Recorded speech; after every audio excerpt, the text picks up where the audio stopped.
Tell me your perspectives on AI. You started to touch on it a little bit, Yeah, but then we started talking about some scenarios.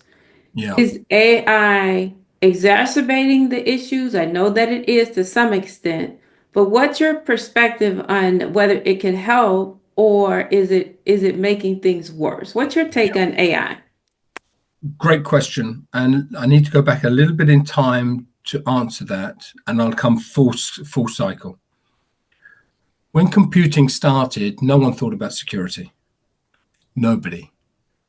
Laptops, computers, home computers were sent out. No one ever thought about what do we need to do in case someone takes control of our system.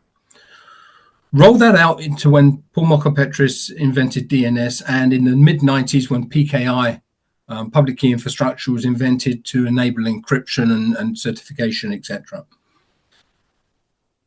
We add AI complexity to it, and it actually exacerbates the problem. And I'll tell you for why. We use a number of technologies and tools. We have our own proprietary tools, but we also use open source intelligence. And as you'll know, most open source intelligence was developed by the American government or the American military to enable the gaps of internet assets to be identified by security professionals so they could address them. That's Hmm. why OSINT technology was formed. It actually goes all the way back to the CIA back in the late 40s and 50s. Not technical, but open source intelligence. If we then look at the fact that unfortunately people can be lazy, we must all acknowledge that. We all want an easy life, and not many people do 14-hour days, 7 days a week, like I do, but most people want to do a 9 to 5 and go home and relax. And I get that.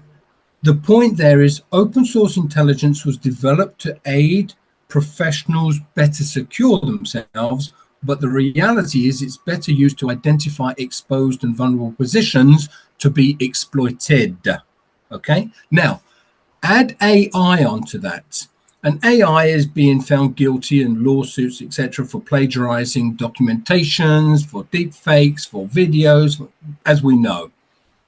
If we add this AI concept onto open source intelligence and 30,000 websites a day being hacked, and they're only being hacked, Pam, because someone isn't doing their job very well, they're not secure,